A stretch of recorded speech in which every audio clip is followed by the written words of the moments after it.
But what we got to talk about is what we did earlier, John. This Tarik Skubal report that has come down. Once again, that's in air quotes if you're just listening on the radio. Major air quotes on the report. Essentially, John Heyman of the New York Post also does stuff with MLB Network. Kind of known for making these clickbaity news article report type things. Says that there is a $250 million gap between what Tarik Skubal and Scott Boras believe he should be paid and what the Tigers are willing to pay him. Now, that's not the truth. Essentially, what he means by that is the Tigers' offer that they gave to Tarik Skubal a year ago, it was actually a year ago, right around this time, after they got eliminated from the playoffs, before the regular season or postseason was over and the awards were announced, they gave him a contract extension that the total dollar value was reportedly under $100 million, which you would assume it had to have been a 3-year deal. There's no way they were giving him a 4 or 5 year contract that was sub $100 million for Tarik Skubal. When you see Garrett Crochet, who's another phenomenal left-handed pitcher in the American League, get 6 years, 170, which is $28 million a year. Skubal's going to be well north of that number. So his logic on the $250 million gap is that, well, the Tigers were only willing to pay him less than $100 million, and he's going to get $400 million.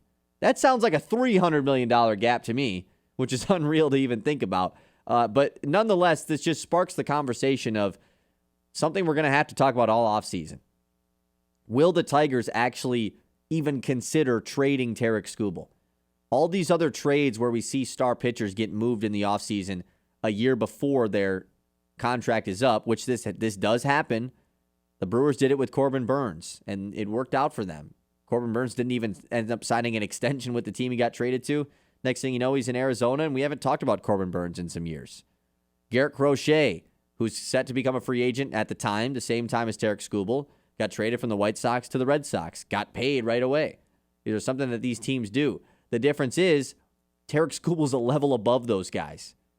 He's going to be the first back-to-back Cy Young winner in 20 years. Like, it's not just something in the American League that is. That's something that doesn't happen. You don't trade that guy, whether or not you plan on paying him or not. You don't trade that guy. Do you think this is something that the Tigers are even considering here, John? Well, to that last point, if you don't pay him, then you have to trade him, right? Like, you can't get no value for Skubal. You can't just let him walk.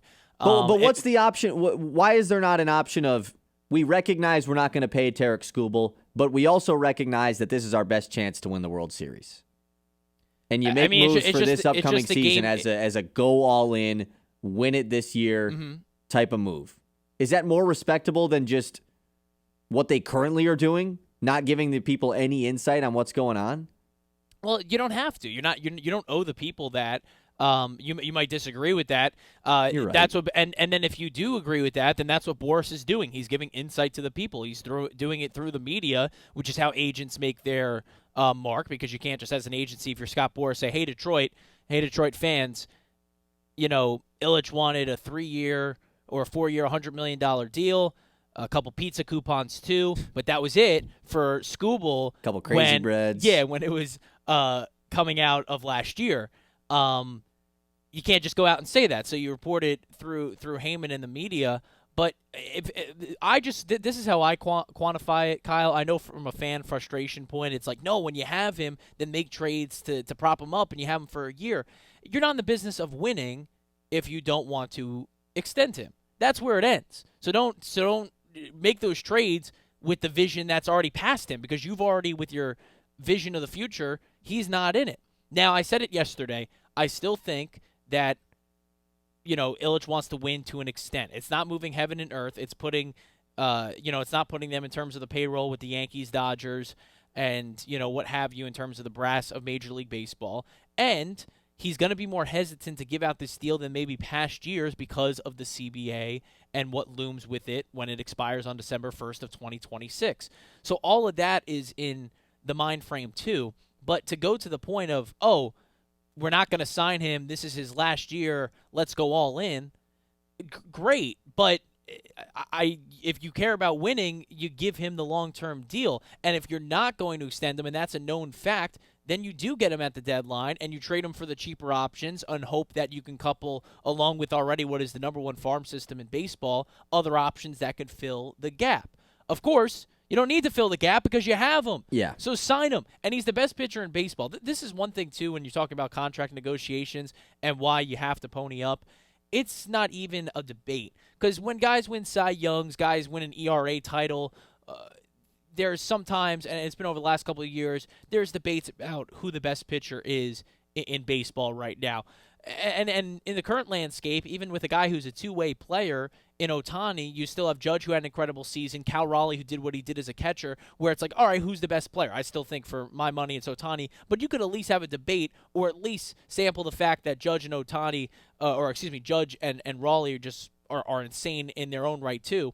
Skubal is on a different stratosphere than everybody else. He's proven that time and time again. And I don't care if the Tigers don't win when he doesn't start in the postseason. That's an offensive issue. Yes, That's clearly not his inning. fault. He hasn't choked for them, yeah. He gave what he could, and he was probably going to give you an inning more if it was up to him in that game. And not that would have determined anything. They just would have probably lost in 16 innings. But he probably would have given you that.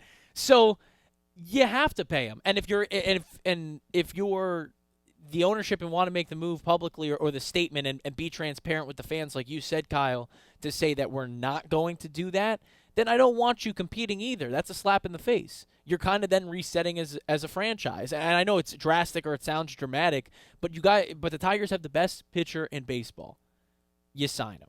Yeah. And if you don't, then you get the value you can for him. You can't also let him walk for nothing. You can't let him, go in the offseason and then, up to the highest bidder and you get nothing in return. You have to milk a team for their top prospects. You just have to. You can't let it walk. And you can't live in a world, too, where you want to win and then let him go out the length of his contract, let him pitch in October. I mean, that's crushing as a fan, too, because that's not only putting all your eggs in a basket that is only 1 year, because when we say, they're, a win now, most of the time it's like, okay, we think they could do something next year. The only comparison I would make is the Marlins World Series teams, where it was they won now. They won the World Series in 1997 and then 2003, and then didn't pay anybody and let everybody walk, and who they let walk in 2003? Yes. Miggy, who then became, your franchise later on down the line. So,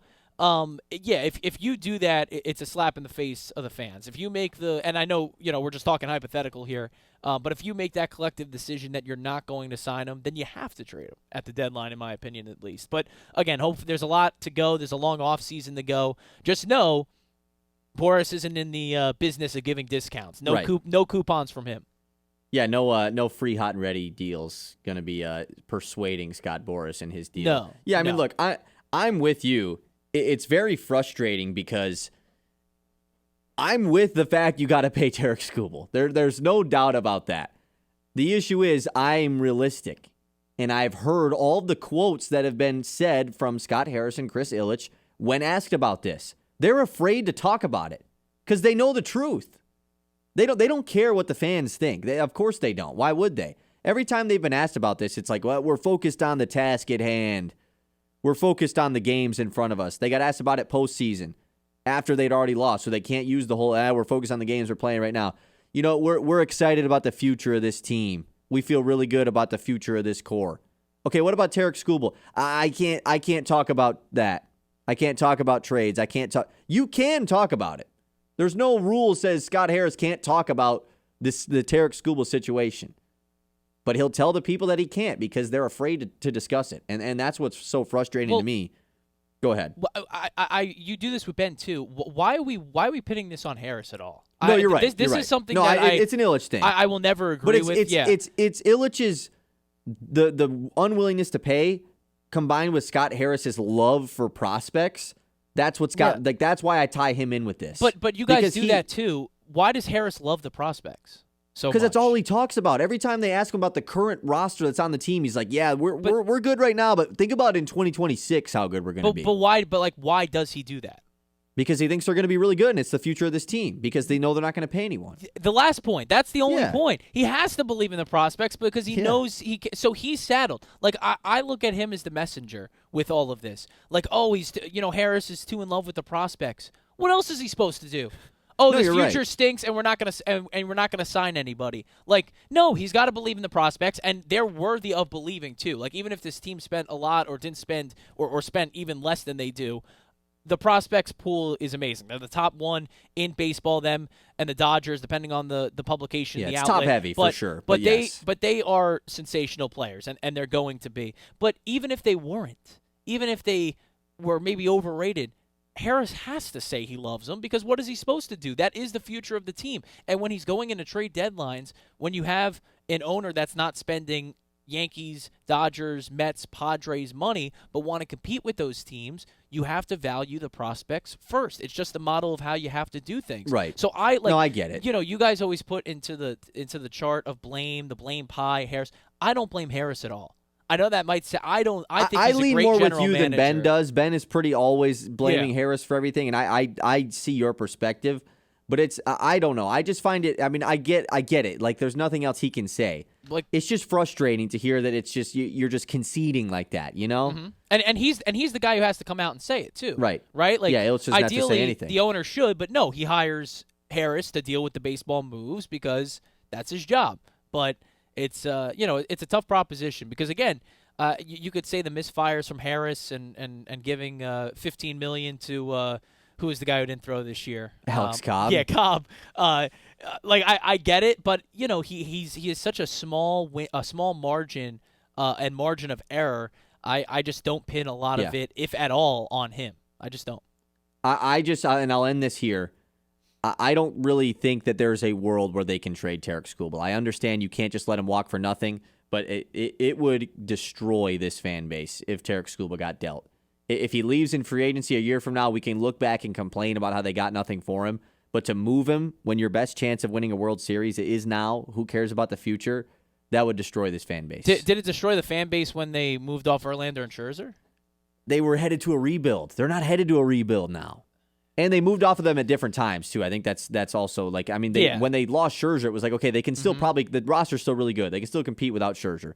And they already had a ton of other guys that were paid. Sure. This is different. This team has nobody that's paid. Yeah. Like, they have their payroll they have a ton of options to continue to build the team with a Skubal contract.